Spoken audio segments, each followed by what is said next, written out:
Почитувани гледачи на КМ телевизија, почитувани љубители на спортот, понеделник 17 мај и време е за нов спортски преглед поддржан од спортските обложувалници Банана Кик.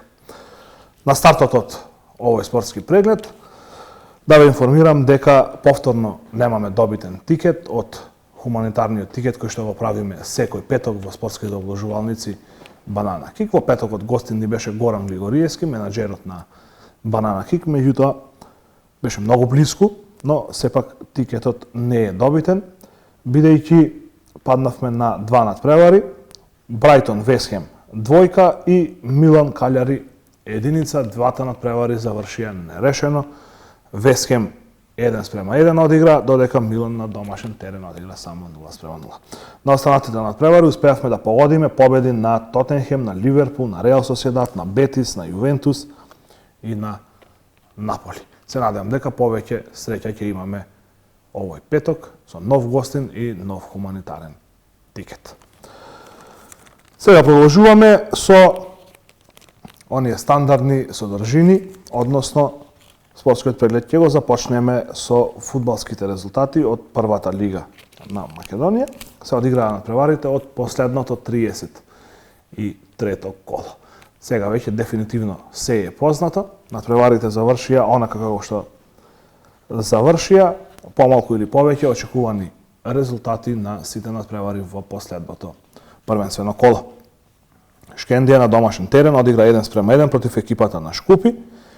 Тетот си дојде во водство во 41-та минута преку Ибраими, додека Шкупи изравни во вториот дел во 58-та минута преку Адем. На овој надпревари беше врачен и победничкиот пехар на екипата на Шкендија за освоената шампионска титула за сезоната 2020-2021. Со истиот резултат заврши и надпреварот помеѓу Ренова и Работнички. Шефит Шефити во 36-та за домашните, додека Фахрудин Ѓурџевиќ во 59-та минута за екипата на Работнички. Овој надпревар се одигра на градскиот стадион во Гостивар, бидејќи и Ренова и Шкендија во последното коло беа домаќини, а според правилата мора да започнат сите надпревари во исто време и затоа екипата од Жепчиште мораше да бара алтернативен терен за овој надпревар. На останатите надпревари Академија Пандев Борец 3:1, два голови на Миловановиќ, еден на Манев за домашната екипа, додека Ѓорѓиев во 42-та за екипата на Борец. Пелистер Беласица 2:0, Драгарски и Гудиаби за домашните. Силек Струга Тримљум 0:1 со голот на Јахја во 67-та минута. Со оваа победа Струга обезбеди пласман во фудбалска Европа за прв пат во нивната историја. На последниот надпревар Вардар Македонија Ѓорче Петров 0:2, Филип Петров во 49-та и Боби Божиновски во 87-та минута. На табелата прво место и шампионска титула за екипата на Шкендија со 75 бодови, на второто место екипата на Шкупи со 59 и на третото место Струга со 57 бодови, и овие три екипи имаат обезбедено пласман во фудбалска Европа. Шкендија игра во квалификациите за Лигата на шампиони, додека Шкупи и Струга во квалификациите за ново формираното надпреварување на УЕФА, Лигата на конференции или конференциската лига. На четвртото место Македонија Ѓорче Петров со 55 бодови, петтото место за Работнички со 48, Пелистер со 45, на шестото место седма е Академија Пандев со 41 бод, осмото место за Борец со 40 бодови. Бараж за опстанок ќе играат Силекс и Ренова на 9-тото и 10-тото место по 36 бодови, додека од лигата испаѓаат Вардар со 31 бод и Беласица со 17. Вардар по втор пат во својата историја, односно во независна Македонија, испаѓа. Прв пат тоа се случи во 2011 година, односно пред 10 години, тогаш Вардар се спаси преку фузијата со Миравци, кој што го помина Скопје во баражот за пласман во првата лига. Останува да видиме како и минатиот пат, повторно ќе речем, останува да видиме дали Вардар навистина ќе игра во втора лига наредната сезона. Сега ќе одиме да ги погледнеме изјавите од надпреварот помеѓу Шкендија и Шкупи. Дел од актерите говореа пред нашата камера и ќе видиме моменти и од доделувањето на победничкиот пехар. Па добро, еве, сме работеле долго време и мислим дека тоа што сме работиле на тренинзи, еве, покажува и денеска дека финишот е нешто добро. Сме шампиони, да работи на европските дуели, да се покажува све што може најдобро. И мислиме дека ова година ќе покажеме и во Европа дека сме шампиони и ќе бидеме и у Европа добри. Тука завршува сега овој месец ќе идеме и за репрезентација и мислим дека ќе и таму да се погодивме, да се подготвиме добро и да бидеш све што е најдобро за Македонија. Па добро, уште од старт кога дојдов тука имавме една цел, тоа е да бидеме шампиони и тоа да се оствари, како што гледате. И сега ни е цел Европа па здравје Боже, што биде. Мислам дека одигравме добра сезона, имавме топ перформанси и избегавме доста бодови на вториот, така да задоволни сме од оваа година, се покажавме добро и во Европа и се надам дека следната година ќе влеземе во Конференц Лиг, тоа ни е нашата цел. Само ќе треба добро да се припремаме и да мислиме на тоа дека нема да биде лесно. Уште 2 години договор, не планирам да се тргам од овде, така да се додека ми е добро, ќе седам овде. Влеговме доста со респект према Шкендија. Одигравме одличен надпревар, нормално има тие првите 5-6 минути неколку шанси, али после не презедовне иницијативата и создадовне шанси кои мораме да ги забиеме. Нормално второ полувреме го дадовне тој гол и мислам дека имавме шанси да го преокрениме тој резултат, да дојдеме до 3 бода денес. Дојдов, знаете и сами, цил беше да се излезе во Европа и тоа се направи. Се спремаме сега за следната сезона, прво за Европа, па со Господ напред за наредната сезона. Тоа беа изјавите од надпреварот помеѓу Шкендија и Шкупи. Кога сме веќе кај овој надпревар, да напоменам дека на трибината, односно во оној VIP дел каде што беше дозволено да бидат присутни гостите на клубот за оваа прослава, имаше голем дел и на политичари, па се надевам дека од раководството на фудбалскиот клуб Шкендија им направија една тура, една прошетка по градскиот стадион во Тетово, за да видат во каква состојба се наоѓа стадионот. Продолжуваме со резултатите од 27-то последно коло во втората лига. Запад. Тетекс Охрид 1:0, Кадино Гостивар 2:2, Дрита Кораб 3:4 и Скопје Велешта 3:0. Слободна беше екипата на Влазрими. Прво место за екипата на Скопје со 60 бодови и пласман во првата лига за наредната сезона. На второто место е Охрид со 46 бодови и Охрид ќе игра во плейофот за пласман во прволигашката конкуренција. На третото место е Велешта исто така со 46 бодови, но Охрид има подобар меѓусебен дуел. На четвртото место е Гостивар со 43 бодови, петти е Кораб со 36, шесто место за Кадино со 28, седмо и осмо место за Тетекс и Влазрими со по 27, меѓутоа Тетекс е седми поради подобар меѓусебен дуел, деветто место за Дрита и испаѓање во третата лига Запад и последен Вардар Форино кој што е дисквалификуван уште на полу сезоната поради неоправдано неодигрување на 2 првенствени надпревари. Одиме сега со изјавите од надпреварот помеѓу Тетекс и Охрид, ќе ги слушаме Славчо Георгиевски Тупан и Драган Бог. Георгиевски најпрво честито за победата со која што се расчистени сите дилеми и Тетекс нема да има потреба да ги чека баражите за прва лига. Како вие го видовте денешниот надпревар и општо цела сезона? Па пред се ви благодарам на честитките. Убаво е чувството кога ветувањата ќе се остварат. Дојдовме, кажавме дека Тетекс не заслужува да биде на тоа последно место, каде што го наследивме, се издигнавме и покажавме карактер кога е најтешко дека знаеме да одиграме. Благодарности до вас и до вашата екипа што цело време бевте со нас, што ни ја дававте поддршката. Благодарности до војводите, иако се игра без публика, тие беа секогаш до нас. Во ниту еден момент не се сомневавме, како и вие, за тоа дека Тетекс ќе се дигне. Жално е што не успеавме да дојдеме до тоа пето место кој го посакувавме. Имавме мало раслабување во редовите после оној надпревар со Влазрими, каде мислиме дека све е готово. Тоа не треба да го дозволиме затоа што рековме пето место оваа сезона, а другата сезона сигурно ќе ги дигнеме целите и ќе се бориме за врвот. Ви благодарам на вас уште еднашка, на војводите, на управата, на сите оние што вистински го сакаат Тетекс и што кога е најтешко не се сомневаат. Тоа би било сега, за сега ви благодарам уште еднашка, емоции работат во нас. Се надевам дека до година ќе успееме да ги израдуваме нашите навијачи со малку поголем успех. Славчо, уште едно прашање, само според тоа што ми го кажа, дали може да заклучам дека Славчо Георгиевски останува тренер на Тетекс идната сезона? Славчо Георгиевски сака да остане во Тетекс и тоа го потврдува. Оставаме на раководството, на луѓето од управниот одбор, тие да решат. Ако има заемно задоволство, со големо задоволство, она што го рековме дека прво ќе обезбедиме сигурен опстанок и средина на табелата, а после ќе ја бркаме и таа прва лига. Почески, најпрво честито за пласманот на второто место кој што носи бараж за пласман во втората лига. Сладок пораз денес. Како сте задоволни од тоа што го одигравте, но и генерално цела сезона во која што морам да кажам дека сте најпријатно изненадување?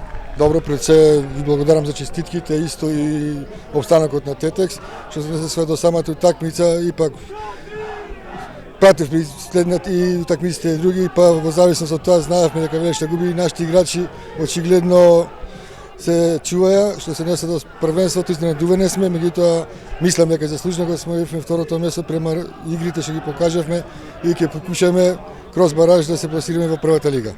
И сигурно и честитки до Тетекс за обстанокот во втората лига. Почески слушам дека вашите фудбалери слават, ќе те ослободам да прославиш и ти со нив. Благодарам, со среќа на Тетекс и се гледаме понатака.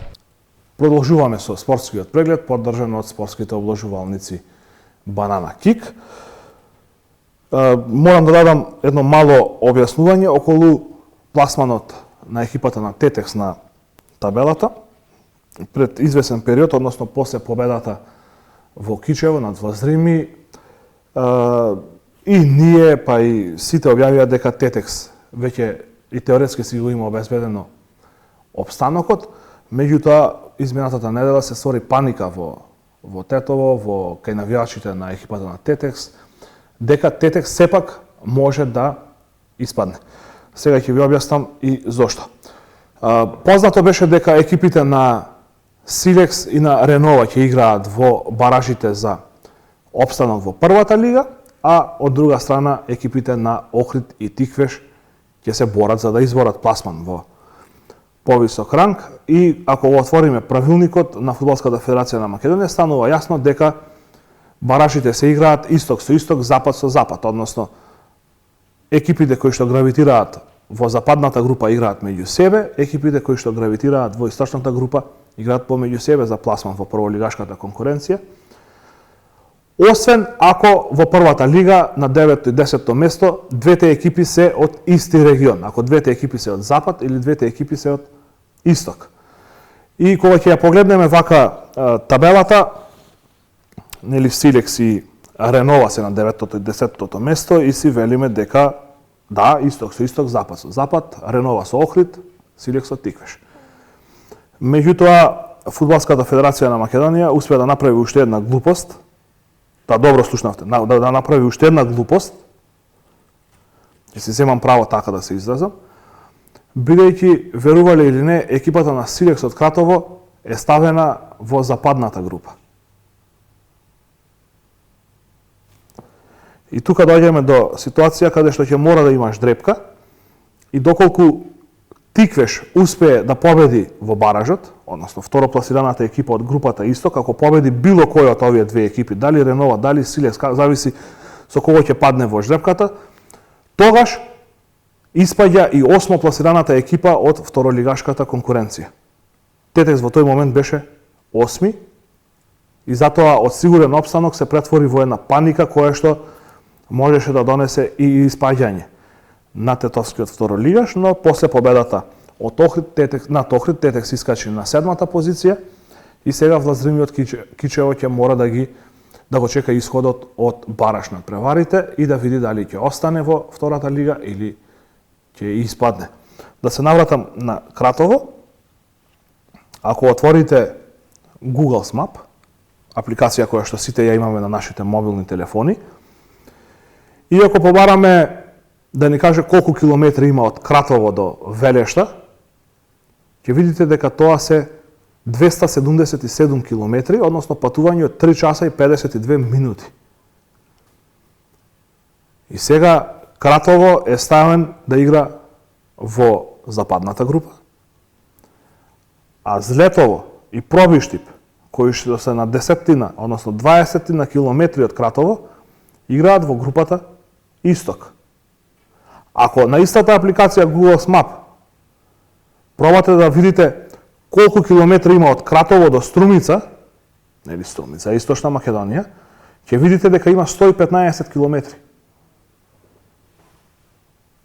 И глупостите на Фудбалската федерација на Македонија се токму тука. Екипа од Кратово, која што географски припаѓа на Источна Македонија, е ставена да игра во групата Запад, односно во западниот регион. И тука само ќе се надовршам на сето она што се случува изминатиот период кај нас и за оние најавени измени во Законот за образование и комплетно измени во образованието, дека географијата мора да биде задолжителен предмет за сите, за да знаат дека Кратово е во Исток, а не во Запад. Веројатно господата од Фудбалската федерација на Македонија тој час по географија го имаат пропуштено, односно не биле на училиште. Тоа е тоа за фудбалот. Продолжуваме со кошарката. Викендов се одигра завршниот турнир, односно Final 8, завршен турнир на најдобрите 8 екипи во кошаркарскиот куп на Македонија, кој што од оваа сезона го носи името на Благоја Георгиевски. Буштур, кој што трагично го загуби животот, легенда на македонската кошарка, легенда на кошаркарскиот клуб Работнички. Екипата на Гостивар, како единствен представник на Полошкиот регион на овој завршен турнир, беше елиминирана уште во четвртфиналето од екипата на Евроникел од Кавадарци со 84-75.